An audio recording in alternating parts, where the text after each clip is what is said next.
কি খবর আমার ফিউচার পুলিশ অফিসারেরা? চাপ নিয়ে আছো, লসাগু গসাগু পারো না, কোনো চিন্তা করো না।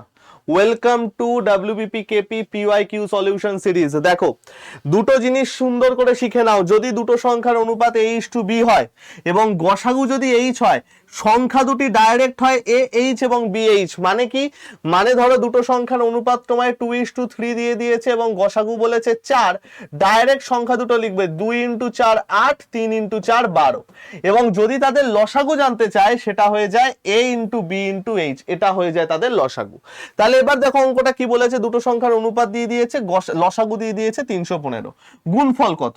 আমরা কি জানি, দুটি সংখ্যার গুণফল ইকুয়াল টু লসাগু ইন্টু গসাগু না?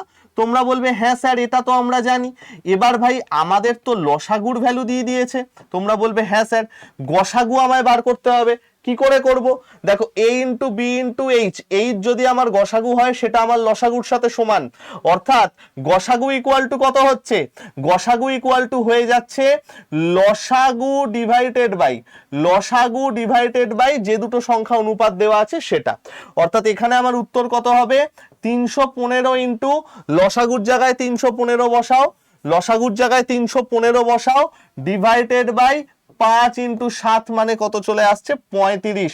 কাটাকাটি করলে কত হয় ভাই? 5 7 5 নং 45, 9 দিয়ে কাটছে, 315 × 9 অর্থাৎ 5 নং 45-এর 5 হাতে আছে 4, 9 আর 4 13, 3 28, 2835। এরকম ধরনের আরো সুন্দর সুন্দর ট্রিক শিখতে অবশ্যই আমাদের চ্যানেলটাকে সাবস্ক্রাইব করে নিতে হবে ভাই, এবং আমাদের যে ব্যাচ আছে সংগ্রাম ব্যাচ, সেইখানে যুক্ত হয়ে যেতে হবে, যেখানে প্রিলিমস থেকে মেন্স পর্যন্ত সুন্দরভাবে প্রস্তুতি দেওয়া হবে অসাধারণ সুন্দর সুন্দর নোটের সাহায্যে। আর একটা বইও পাবে ভাই, চাপ নেই। কোর্স ফি চাপ নিও না, ডিসক্রিপশনে সমস্ত তথ্য পেয়ে যাবে, নিয়ে নিও, ক্লাসে দেখা হবে।